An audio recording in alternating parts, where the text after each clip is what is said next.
Hey Calgary, Pedestrian review at University of Calgary Matheson Hall for National Accessibility Week 2023 to discuss the topic of accessibility through our student lens, to share our insights on what we think about accessibility. Hi, my name is Pusha Hashin. I am a Master of Environmental Design student at the School of Architecture here at UC and a session instructor. Hi, my name is Yushi Nasmaili. I'm a PhD student at the School of Architecture and also a session instructor and registered architect. Hi, I'm Nabil Ramsey and I'm the CEO of Pedestrian. Hi, my name is Valerie Gutierrez McCallum. I am my undergrad in sociology at the University of Calgary and I have a certificate in sustainability. I'm Chloe Giroux and I'm currently a student at Mount Royal. I'm undecided for my program yet, but I am currently doing rehab at Synaptic.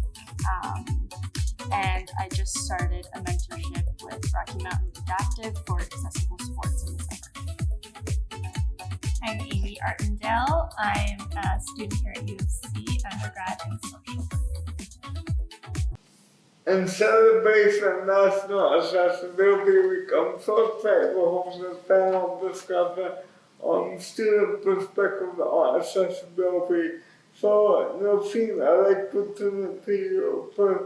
Can you describe the quality in the built environment research project and what do you hope the project will inspire change or impact? Thank you, Nabil. It's great to be here on behalf of everybody on the SSHRC project. I'm delighted to have Pedestrian as one of our partners. The SSHRC partnership, the grant partnership, is a very large project bringing 14 universities and along with that 4 other core groups, citizens, organizations, cities, and universities all together, more than 70 different disciplines and partners across Canada. This is a national project and the whole idea and concept is to bring an interdisciplinary project together where all of us can think together and come up with hopefully a solution and a roadmap to what quality means in the built environment. I'm going to read a little a summary of what we have on our website in the Living Atlas for Quality that summarize the project really nicely. The partnership is meant to stimulate a vital dialogue demonstrating how those active in considering and creating the built environment across Canada can contribute to a redefinition of quality that moves us to a heightened equity, accessibility, and more social values and greater sustainability for our societies and for our planet. And the Calgary team is one of the largest teams in Canada, and there are 3 aims for this project nationally. One is to first of all analyze and understand the current limitation of environmental norms. What we call quality, it's not actually defined as qualities. There are so many limitations into that definition of quality in the built environment. The next stage is co-designing new paths to equity, diversity, inclusion, and accessibility in the built environment. And then the next step is to define new definitions and application frameworks to improve the social values of the built environment through roadmaps to equity and bringing this quality into every aspect of the built environment from design all the way to the construction and to handing out the key to the tenants. Thank you. And please mention that there's 14 research sites across Canada, so maybe you can describe the focus that your Calgary team is working on. Yes, for sure. As I mentioned, Calgary is one of the largest teams in Canada. We're bringing a lot of different disciplines together, Faculty of Social Work, Sociology, Arts, Architecture, Landscape Planning, all those people coming together to defining quality first, finding barriers, and understanding what we can do on our side, not only at the university, but city, partners, professionals, to define this quality in the built environment. We're working on various projects in Calgary trying to understand what we currently have in our buildings, and Belle can talk about some of these case studies that we're currently working on. Yeah, thank you, Nushin. So our site, we have about 10 different cases that we're working on in the city. It's a mix of landscape architecture, new builds, heritage buildings. And we have a focus on viewing them through a lens of acceptance, access, design, and dignity. So each case that we go and we look at, we always have at least 2 students there from an interdisciplinary background. Some of our newer sites that we have already looked at are the Bow Building and the City of Calgary Public Library downtown. As far as landscape architecture goes, we have Park, we have the St. Patrick's Island, and I believe a few others. So it's very exciting to go and to take a look at these buildings and try to experience the different perspectives that different students can bring along with them.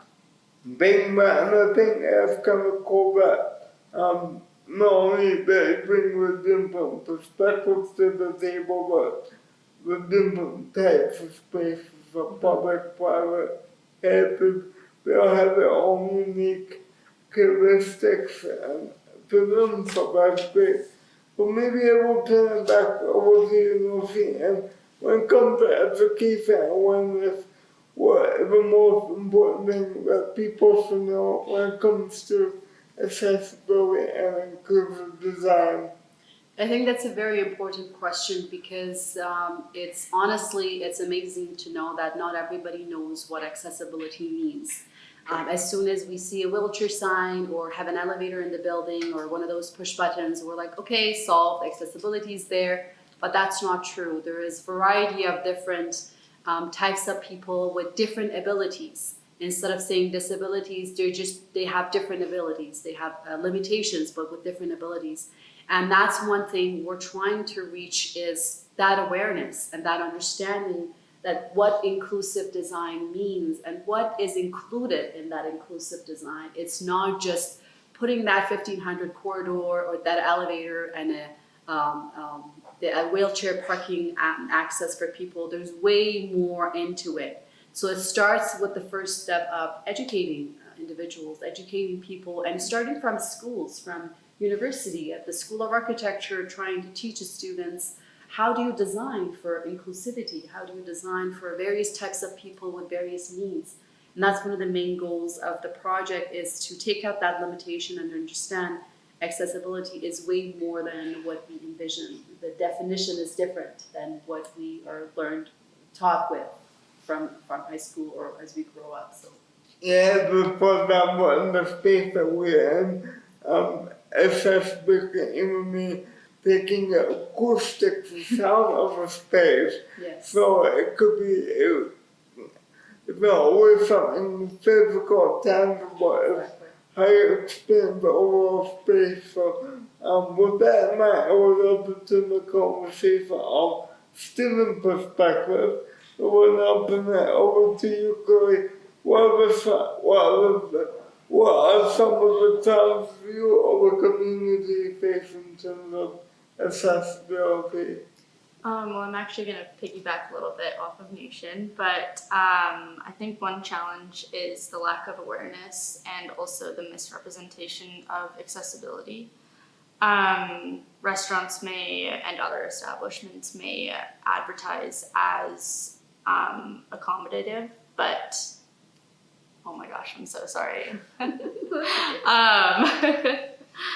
I'll just start again. Okay, one challenge is the lack of awareness and the misrepresentation of accessibility in different buildings. For example, establishments may advertise as accessible, but the only true accommodation that they have is a wheelchair accessible bathroom or a push button. But there are so many other factors that are overlooked, such as like table size, entrances, proper width between tables for maneuverability. And I think that the label of accessibility can be extremely misleading, which can create a lot of uncertainty and a lot of frustration in the community of disabilities. Now, thankfully, and then I would like to open up any other different perspectives.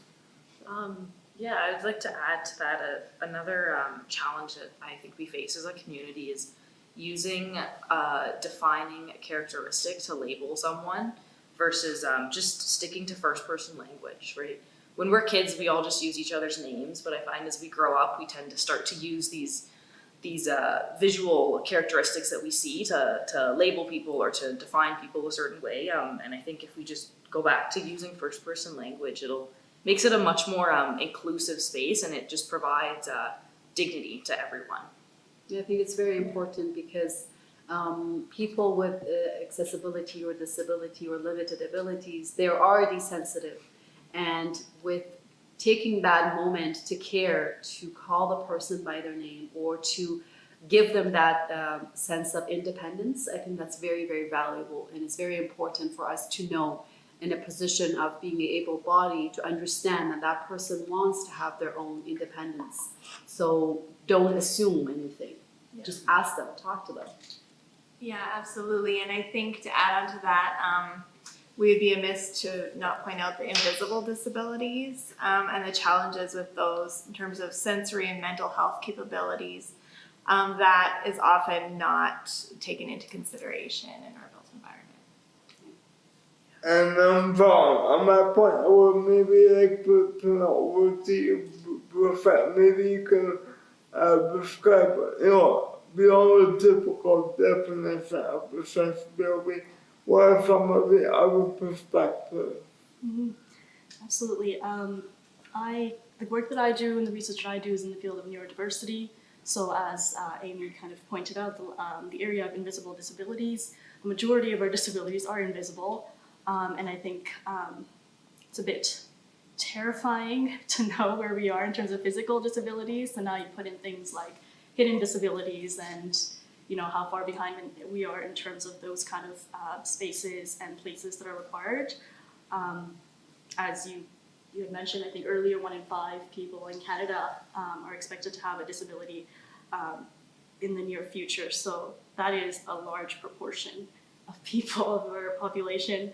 And all that attests to is kind of this argument that we often have within design circles, within stakeholders, that the disabled community is not a large majority. It's not somebody we really need to be considerate of. They're a minute portion of the population, but all of that is absolved when you consider the visible disabilities and the critical rise of them in the 21st century as well. Yeah, maybe just to kind of piggyback on that, the argument that it's a small minority of the population is just absurd, because at this point, right, we are all just temporarily able bodies. At one point in your life, you will have some sort of an impairment or a disability. So it's something that we should always be thinking about, because maybe I am temporarily able now, but as I age or injury occurs, you never know. And so I think when you look at it from that stance, it's much more of a view of empathy versus a view of sympathy. Or even it might happen to your family members, to your friends that you need to support. So you never know. Yeah, I think you both highlight a very good point about where the focus on empathy, not sympathy, but maybe you can open it up with you. How do you develop a sense of empathy? What are some of the things that help create that empathy amongst the stakeholders? Listening. And I've said this before, but a lot of people listen with the intent of responding, so you don't really process, or you don't really have the time to kind of fully understand what people are saying. So it's a matter of actively listening and processing and kind of understanding that that is a different perspective that you need to be able to consider as we design our spaces and places that we are always in, no matter where we are. So I think in terms of cognitive, all of this is happening on the subconscious level anyway. So your biases, your kind of understanding of the world is all painted and largely kind of factored in when you consider your environment. And I think another way to develop empathy is also having an understanding of who is in your community. So representation is so important in various things, in media, in city planning, everything. There needs to be those voices at all the tables, I think. And yeah, again, I think community is really important. Who is a part of our community? Do we really understand who's in our community? Do we know those people, or are we keeping ourselves in a little bubble? Right, thank you. But I think the perfect time to segue. Maybe we'll turn it over to your personal thing. How do you feel about the current design process, and in particular for accessibility? What are the gaps in the design process? That's a very important question. Design, from a design perspective. One thing that I have been seeing and experiencing is lack of understanding and lack of awareness of what accessibility is, and also starting and looking at it early in the process. Usually, we only, in the design field or in an architectural firm, most architects, most designers only rely on the building code, and the building code is the minimum we can provide for a building to become accessible. So I think it's very, very important to step away from accessible design and moving towards universal design, towards an understanding that this building needs to serve various types of people with various needs. And instead of just designing it for a specific group, that leaves a huge number of people outdoor because they're not simply able to enter the door. Or if there is a ramp and if there is one of those push buttons for you to enter the door, but what is next? Where can you go next? Is it just the elevator? Is there any comfort? Similar to various different rooms that we experience is that they put steps in, not considering that a person with an accessibility might come into this room, or let's say it's just a front row, you sit in the front row, don't go at the back because there's steps at the back. I won't say which room. But I think as part of the design process, it's very important to bringing accessible consultants on board, talking with them, discussing with them, and taking action. I think what Amy was talking about is that, yes, we need to understand what accessible universal design is, but we constantly talk about these things without taking any action. Even if it's a small action, if it's a minimum of educating somebody, talking about, do you know what inclusive design means? Do you know, like a workshop, a lecture, a lunch and learn? Just starting a conversation with small little bit of an action. There's a saying that if you do this much today, this much tomorrow, this much next day, by the end of the week, you've done this much. So it's little things that build up that can add to the whole. And this is not different in the design field as well, is that we talk about having an accessible design, but again, time and cost and budget all comes at the top. Value engineering comes in again and taking out all those parts of the design. At the end of the day, you're left with a ramp, with a push button and elevator, and that's probably it. And not much is applied into what other types of abilities or limited abilities people have that we need to consider to have that inclusive design. And I've been museum and you can kind of highlight some of the best practices in terms of bringing accessibility expert in the design process or avoid value engineering and so maybe mention it over to the group in terms of what are some of the other best practices from your work for Amy or Bill, from a social work perspective? How do you think you can influence the design process, or where in the design process you think you can have that impact? You can go ahead. Okay. I think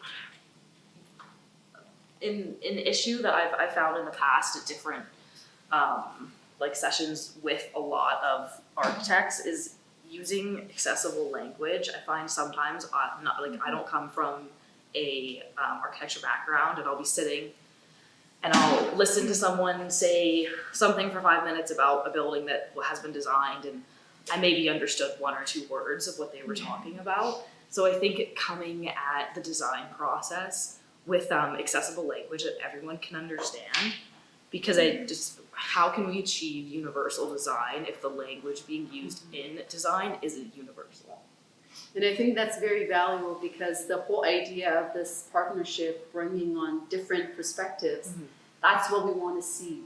The way I see things from the way I was taught through the school from a design perspective is very, very different from a person in social work, from sociology, from somebody from business, right? And I think, Amy, you had something you wanted to share. I do. I think about also in terms of process, my very limited experience with architects and architecture on this project is that prestige and accolades are a big part of that. And I mean, these buildings are beautiful, of course, like they should be celebrated. But I think maybe thinking about including accessibility and sustainability in the process of giving those accolades and those awards would be really great. Instead of just the criteria that is now, I think we as society need to add our own criteria. That's accessibility needs to be factored in, and it needs to be celebrated when people do it well. And there are people out there working on this and trying to do better, and I think we need to acknowledge that, and then that might help the others kind of bump themselves up. Yeah, that's good. Yeah, well, but Chloe, from your lived experience, how do you think you can impact the design process? Kind of to hop on what all three of you guys have kind of added into the conversation, the lack of first-person knowledge needs to be changed. And I think that individuals with disabilities need to be included more in the design process so that able-bodied people can change and accommodate them better in their designs. Well, thank you for this is a perfect time to have this question as student but advocate. How do we advocate with different stakeholders in the design process to increase that awareness? And what stakeholder would be the top priority? So I might start with you, Bruce, and go around the panel. I think where education starts is with you, kind of educating your neighbors, educating your friends, and that's kind of how this whole idea of social narrative and importance comes in, because I think us together as a community, you know, all the things that work for it, like governance and organizations and kind of accommodation strategies, policies, all of that kind of really is impacted when communities come together. So I think it starts with educating the people beside you so that you can all move forward together and building that kind of allyship, especially in the space of disability where you're only temporarily abled and that will be your reality at some point. Yeah. Great, thank you. That's a very good point that Bersha brought up. And also, I guess from my stand as an educator at UFC School of Architecture, in my studio, what I constantly ask my student is that, so I'm on a wheelchair, how do I get there? Or I'm visually impaired, what do I see? So I think we need to ask more for it to become normal. Just like how sustainability was not normal 10, 20 years ago. And then we started talking about it, and then LEED showed up, and now it's part of the energy code that we need to meet these energy levels, that the building needs to be green, that we need to have more net zero buildings. If we talk about it more, if we ask questions from an educator point of view in this studio, I constantly ask my students, think about it. What if I'm in a stroller with my baby? What if I'm old, I'm on a cane? What if I'm not able to hear? How do I get there? What if there's no wayfinding? Like, how do I find? What if I'm alone and I want to be independent? I don't want to have somebody by me all the time telling me you need to go there, you need to do this. I want to be independent. I want to have my independence. And how do I achieve that? You need to, as a designer, not only solve problems. I think we focus too much on solving the problems that we forget to ask what the problems are. I think it's very, very important to constantly ask why and how and who am I designing for? It's not just able bodies, it's not just people with wheelchairs. It's somebody maybe with a cane, maybe somebody who is with a stroller, somebody who's not able to, who was actually maybe afraid of going into a dark place. That's also a disability as well. How do I design? I know that it's probably a perfect world to design for everybody, but at least we can consider. And I'm thinking of, I know for myself, one of the stakeholders at the top of the building owners and the developers, because if they don't see or have that perspective of not going to fall through the design process, so rather than coming in from bottom up, I would like to see it come from top down, or I could see it both ways, bottom up and top down sort of thing. But with the decision makers or the stakeholders that I would think are critical to help create more awareness.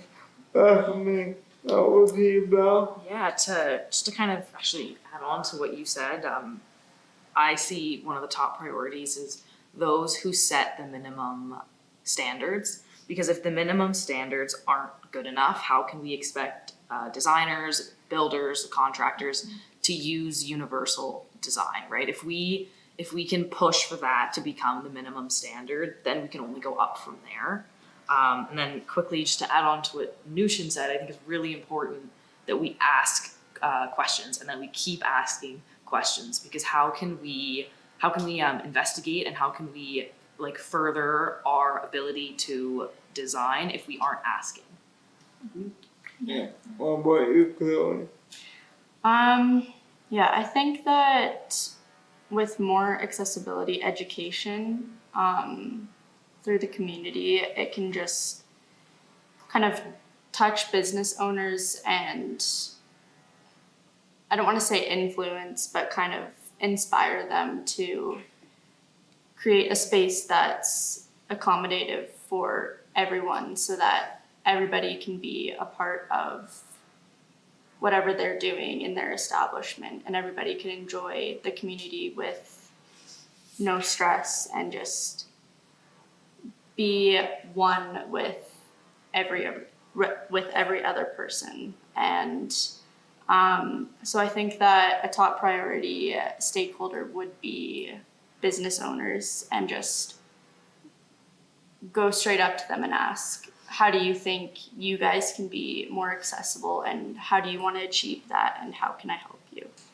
I have a great perspective. I know I have an anecdote story where I talked to some of the restaurant owners in the past, and I get this answer sometimes like, why would I make my place accessible when I don't see any customers requiring this? It's kind of a circular conversations, I think, that were like effectively building up that community and talking about belonging, creating that empathy and awareness can help facilitate change. How about you, Amy? Yeah, so I have two thoughts. My first one is kind of in line with that, is I think it starts with education. And when I think of like a key stakeholder, I think of young children. Let's start making accessibility issues in the curriculum, young children, because then we're raising them to care. Then we're raising them to be the business owners that do apply these knowledges. So that's something that I thought of. But then also, I think government is a key stakeholder, policymakers, which is why I was so excited to be a part of this project, because it actually could lead, it has the potential to lead to real change in policy. And we don't often see that, at least I haven't seen that very much. So I think that's great. And then it can trickle down. It's bottom up and top down. Yeah, start small and grow bigger. Yeah. And for the build on that point, Amy, I like to ask the group again, if it was an ideal scenario, what would that design process look like? I know you kind of highlighted it in passing where involving accessibility consultant, but where should that consultant come into play at what stage? So maybe I'll start with you and then Bruce and Bell. Sure, I think that's a very important question to ask, is that when do we engage them? I think right from the start. Right when the project is starting, you need to start that conversation talking about, okay, we really want this building to be accessible and inclusive for everyone. And most of the time, what the clients are afraid of is that budget. They just see dollar signs. So it's very important for us to have more consultants, more accessibility consultants to come on board early and talk about that it does not have to be expensive. You're already putting your ramp in because of the building code. You're already putting the elevator in, but what if you just design a little bit more with intention of where does that ramp go rather than just putting it in to meet the code? I think that as part of the outcome of this talk, I think would be very interesting and very valuable to say that there are so many people out there who are just like Nabil, so powerful, so amazing, so special, and we really want to see them. And why don't we have so many accessible consultants? Why we rarely see them? Maybe that's the problem, that we need these people to rise. Hopefully this conversation will inspire you to come out, to do what you always dreamed of. And we all have a reason to be here in this world, and there's something that we need to inspire others with. And maybe that's the calling for some of those people who are out there who are hearing this conversation, that we need more of you to come and talk to us and teach us. Myself, I'm on a journey and I'm learning a lot, and I'm hoping, as Busha was mentioning, to start with myself and then educating my family, my friends, and talking about it, making it normal, that it is okay that yes, your abilities changed, but you're still the same person. You're still beautiful. You're still inspiring. You still can do so many other things. And I think that's very important for us, talking about that empathy and passion. Thank you. I quite often describe it as representation. So, yes. Bruce's point is that if you were mentioning anyone like Canadians have a disability, so in context of Calgary, 1.4 million Canadians, if the stats are true, that represents over 250,000 Canadians. So I often ask myself, where are these people? And some people that of course disability, but wide spectrum, but so that's why I'm so happy that Chloe could be part of this conversation, because to highlight the importance of that representation. So thanks for speaking to some of those numbers, it's unfortunate that a lot of the statistics that we have around disability are also inaccurate. People who aren't able to self-report are often unaccounted for in some of these statistics, so they don't even exist as numbers in our kind of the big data, the data that we consider as, labeled as Canadians and kind of just the populations that we live with. I think to Nushin's point about, having people from within the community being able to step up and kind of speak their reality and be louder about some of the effects or some of the burdens that come with, in addition to everything that you have to deal with in a world that wasn't built for you to begin with. That includes services, that includes, how to get even through the entrance of a building sometimes.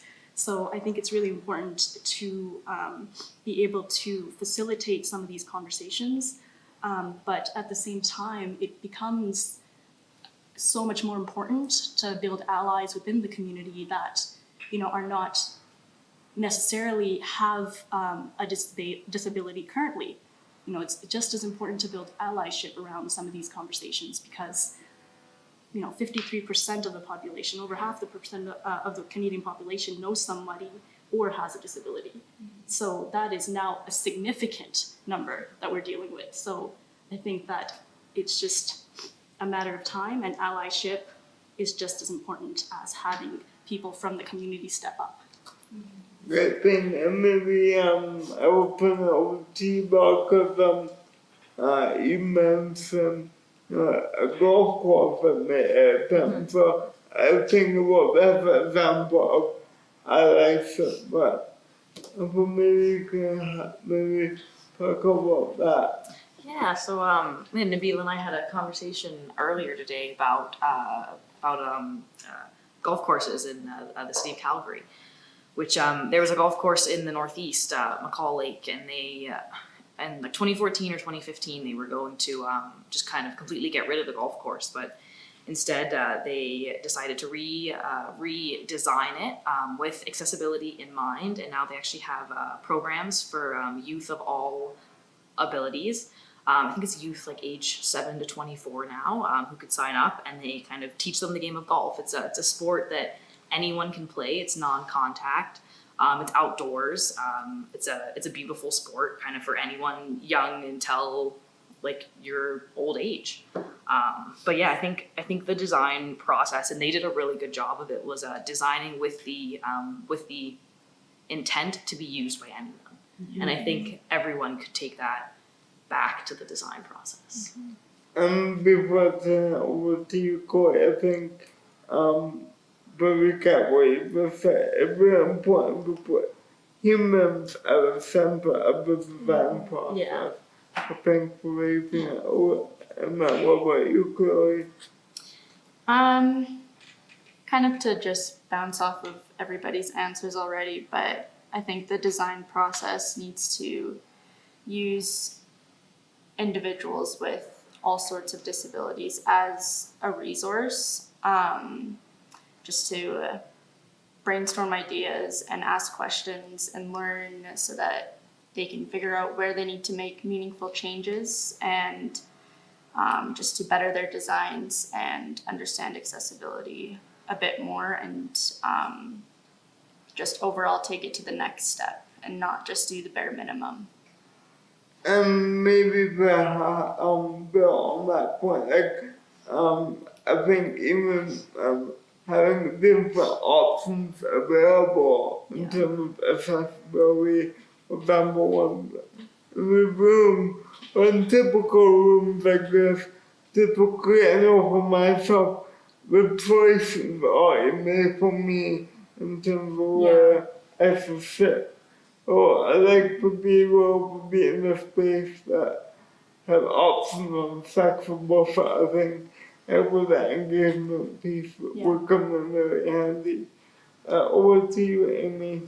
Well, I wrote down my ideal scenario would be that the focus is community. And like you said, it's a human experience. It's not concrete and wood and all this. It's about the human experience in that. And I think that would be the ideal design process for me. Perfect thing. And you thought, maybe I might turn it over to you, Bill, but as a student, do you feel empowered to be an advocate for accessibility or inclusive design? I do. I think it's a really important issue that because we are all only temporarily abled, we don't necessarily think about it until it impacts our own lives. So I do think it's important to be an advocate for those who it is already impacting, because they may not feel comfortable speaking up. They may not be in like the design programs that we are taking. So I think it's important for everybody to be an advocate around accessibility, because at one point or another, you will be affected by it, whether it be yourself, someone you know, a family member.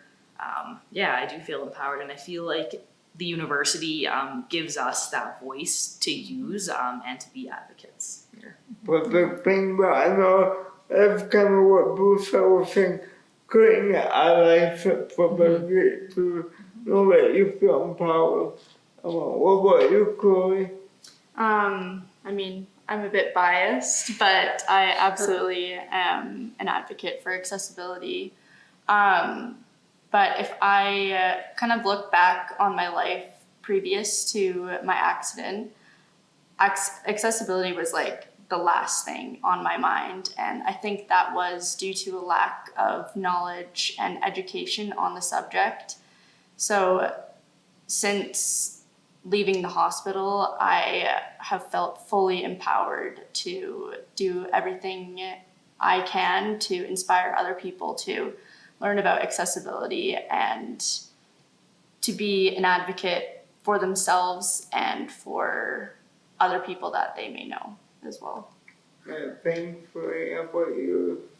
Yeah, I mean, as a mature student, as a social worker, I definitely feel empowered, and it's something we see a lot in social work is these issues and a need for this kind of change in the design process and the built environment for sure.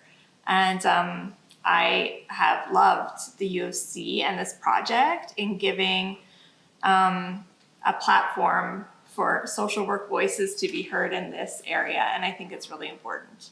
Yeah, thank you. What about you, Bruce? Absolutely. I think that like everything that the students have mentioned is very, very relevant. I think it's important to be able to consider different people's perspectives from just speaking from the perspective of as an educator and as a student, I guess goes both ways, is to understand what the role of, as an architect, as an intern architect, what the role of your design is.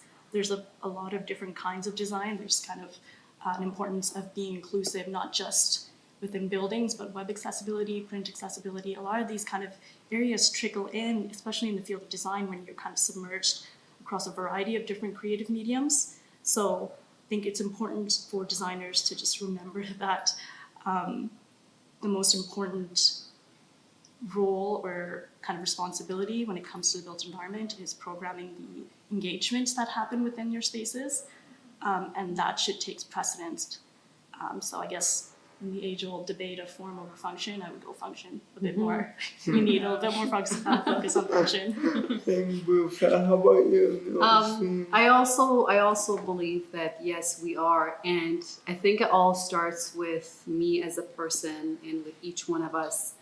That if I believe it and if I care about it, then I'll do something about it. Then I will talk about it and I will share my stories. I think it's amazing to hear Chloe and how you experienced everything before and how it made you change. You're the same person, but you're different. Yeah. Your perspective is different. And it's similar with all of us, with everything that happens in our life. It just changes our perspectives. It's like putting a different lens on and seeing the world through a different lens. And I think it's very, very important to also understand that disability, accessibility is very different for kids, for adults, and for seniors. Understanding these different types, these different ages, I think it's also important. And again, as I mentioned, it all starts with us. How far we want to go and how involved we want to be. The sky is the limit. And I personally, I'm here not because I know so much, I'm here to learn.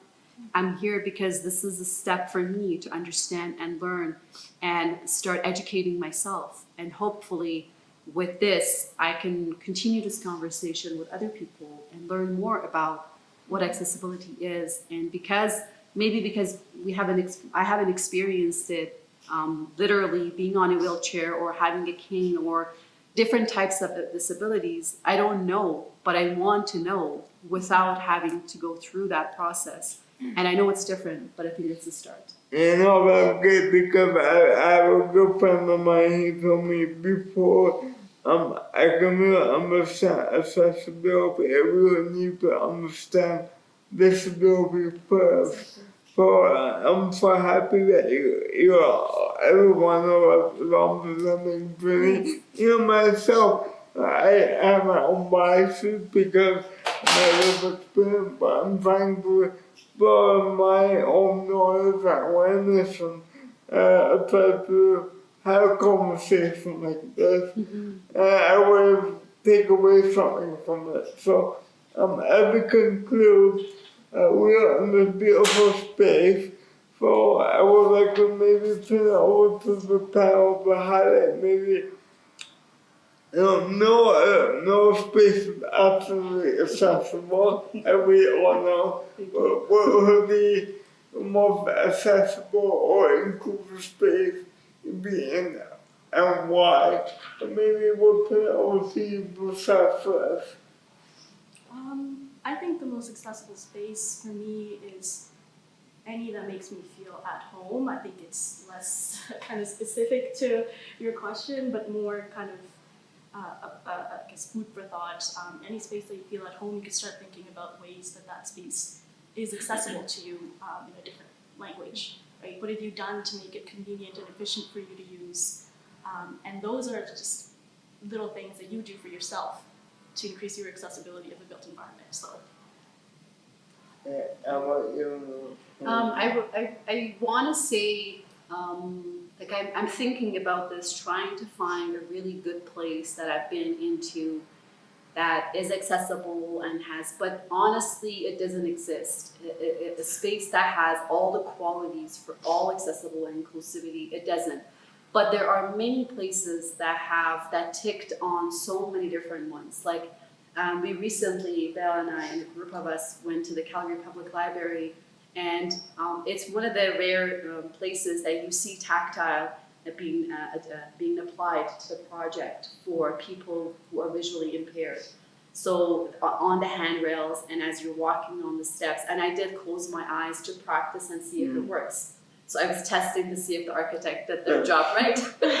So I closed my eyes and going down the steps, and as soon as I felt it on the handrail, there's these little metal balls that tactile that you feel, that you know the steps are ending. And then under your feet, you feel it too, so you know that the step's ending and then there's the rest, and then you can go. So there are a lot of good places around Calgary that have touched upon many good accessibility points within the building. But to me, I think a really good place, accessible, inclusive place, is where you are yourself, where you have that sense of self and comfort. I think that safety and comfort, being in a space, if the space provides you that, I think it's accessible. You know that you're safe all by yourself to go out, to come in, being an independent, and that's very valuable. No, that's a great perspective.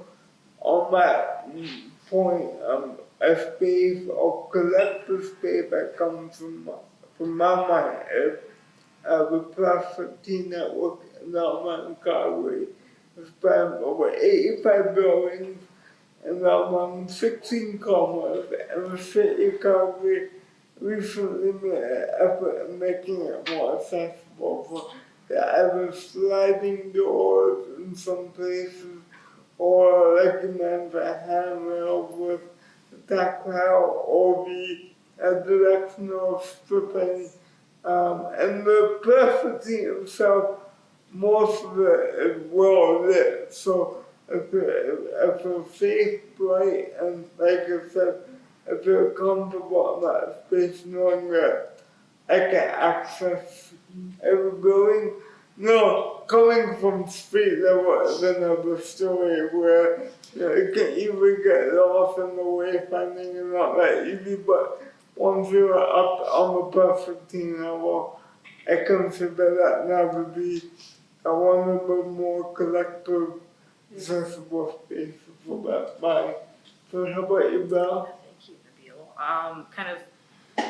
Nabil. I've always had a love for outdoor spaces, so I'm going to go back to McCall Lake Golf Course, and they do acknowledge that while they've done all of these upgrades, design is inherently evolutionary. It's always changing, and they're always open to changing. But some of the upgrades that they've done is their clubhouse is now fully sloped down to be at ground level. They've extended all of their cart paths by over, I think, a foot. All of their tee boxes are fully color contrasted as well, so you can tell the difference between the tee, the box area, and then the actual grass next to it. They also have induction hearing loops now as well for hearing impairment. And I just think it's a beautiful way to provide the ability to enjoy nature and sport for people of all abilities. things. How about you, Chloe? I personally have not found a place where I feel entirely comfortable to go be on my own, but like it was said earlier, I think an accessible place comes from somewhere that you feel like you can be yourself, and I think that the people who surround you have a lot to do with that. If you're like this group of people, I feel like this is an accessible place for me. But then sometimes you go to a place, like maybe it's the mall, and people are just staring at you and they're like just looking at you for your disability, and they're not looking at you for you. So that's my answer on what I think is accessible. Thank you. Yeah, I know. Because I'm quite outgoing myself, I'm all out and about, and I know exactly what you mean by getting at. Look from people, but then I realize, you know what, I should have owned it, like, this is who I am, and I'm proud of it, so it might take you some time to get used to it, but eventually you want to notice that people are watching you. But over to you, Amy. I thought about this question a lot, and I couldn't think of a specific spot, so I went to my own experience here at UMC, coming on campus after COVID, being so anxious, and as a mature student, just feeling like a fish out of water. And I love some of the outdoor spaces where it's a mix of concrete, lounge chairs, picnic tables, grass, there's plants, and there's ramps, there's stairs, it just felt to me like it was tactile. It had all the different elements that I like that made me feel comfortable, and you're in amongst people, but you can also be isolated. And I enjoyed that, and I felt like it was a common area and accessible spot for so many people, and I liked the diversity there, and so that felt like my spot where I would go to in between classes. I've been meaning what I would like to say thank you to each one of you for participating in this awesome conversation. I hope it inspires people to take action. But I might not, before we close, maybe I would like to ask you if people are watching this either online or for the research project, what would be your action call to the group? Oh, for the group. Well, thank you so much for having us, Nabil. This has been amazing. I've already learned so much just hearing from all the panelists here. I think awareness starting from yourself is the next action. It's look out for your community, look out, what can you do? It can be a very small action. As part of the SHRC project, I will say please check out our website, the Living Atlas Quality. There's a lot of opportunities there. There's a lot of, we share a lot of seminars there. And I think Rick Hansen Foundation is one of the amazing foundations doing a lot of work in this field with a lot of companies, with a lot of partners. They do have the certificate available if anybody's interested. I think it's just starting for yourself, understanding what accessibility means to you and where does it land with you and in your life. Again, some of us might have not experienced it yet, but understanding and putting ourselves in others' shoes, it helps us understand. When we were designing the booklet for our conference with Bushra, we had a session with the Rick Hansen Foundation people regarding the accessibility for design of the booklet for people who are visually impaired. There's so much that goes into designing a simple printed file that it was just amazing, and I learned so much in that session, and even putting it online for somebody who's visually impaired and using the system to transcribe it for you and to read it for you. It's just amazing to know there's so much out there for all of us to learn and to share with each other. And I think starting within your own family and your core group of friends and community, and doing whatever you can. Again, it can be a simple step, but it's a start. And I want to thank you and Pedesting for doing such an amazing job in our community, in the city of Calgary, bringing the awareness and bringing all of us together here. I think a round of applause. Thank you. Dylan is all female panel. And I think this is one of the best panels I've been to that, first of all, it's all females, that we rarely get a chance to raise our voice in the construction field for sure. But thank you for having us. Thank you for giving us this opportunity to share. And I hope people love this and inspire them, like I said, to stop at incremental journey, whatever that looks like. So thanks again. Thank you. Thank you. Thank you.